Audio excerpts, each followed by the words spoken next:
మీకు పోతరాజు ఎవరో తెలుసా? ఆయన ఎలా పుట్టాడో తెలుసా? ఇది మీ టీఆర్కే స్టోరీస్ ఛానల్ ద్వారా తెలుసుకోబోతున్నాం. ఈ కథ చాలా మందికి తెలియదు, కానీ ఇది ఒక అద్భుతమైన పురాణ కథ. ఒకసారి శివుడు పార్వతీదేవి నవవిహారానికి వెళ్లారు.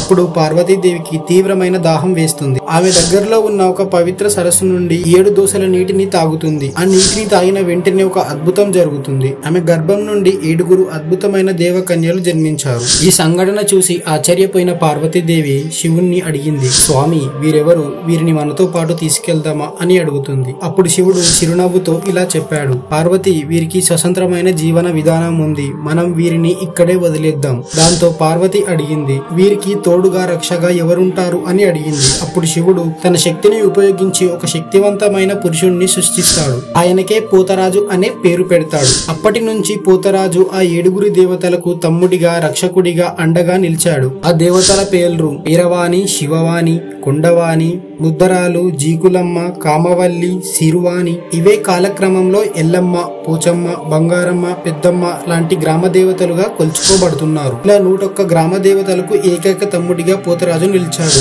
ఇది కేవలం కథ కాదు, మన గ్రామ భక్తి పౌరాణిక గర్వానికి నిలువెత్తు గుర్తింపు. ఈ వీడియో నచ్చితే మన ఛానల్ ని లైక్ చేసి సబ్స్క్రైబ్ చేసుకోండి. ఈ వీడియో ఎలా ఉందో కామెంట్ రూపంలో తెలియజేయండి.